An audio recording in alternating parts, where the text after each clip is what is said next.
来这个俄罗斯侵犯着乌克兰，嘛互两方问题再度将做焦点。国民党的立委吴思怀批评着南韩拄拄当选总统的尹锡悦，要互美国伫南韩部署搁较侪萨德反飞弹系统，根本就是咧惹事端咧甲中国抢渡，这无适当。另外，国民党的前主席洪秀条讲了愈险，伊讲这个民进党政府逐工拢咧甲中国呛声，讲这个当初甲票投互蔡英文的817万票是无用脑筋的人。行政院长苏贞昌嘛来回呛，讲即种甲中国共一个鼻孔咧出气的言论，毋是台湾的主流民意。你新疆的棉是真实的吗？这个像脱口而出的那些事实是事实吗？国民党前主席洪秀条上德国之声的专访，不引起讨论。再教育你去看过了吗？我没看过，您有看过吗？对呀，那您有看？我马上明年就今年我就要去看。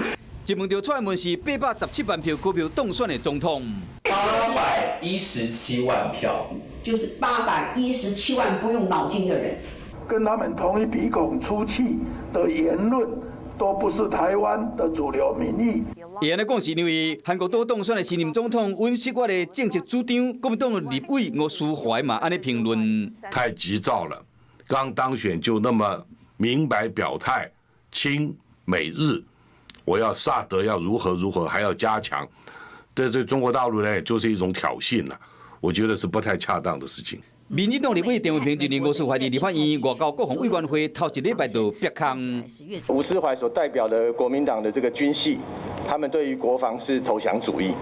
怕中国，怕到连韩国都不可以对中国做防卫哦，我很难想象这是将军出身的国民党不分区委员。南亚立委肯定吴思怀专业。我们不会去怀疑米其林餐厅的厨师他讲做菜的言论，一般人不会去指点点。绿营只要遇到吴思怀委员的讲话，就故意抹红、见缝插针。国民党政治人物的言论引起混战，嘛显示哪里两方的政策无共调。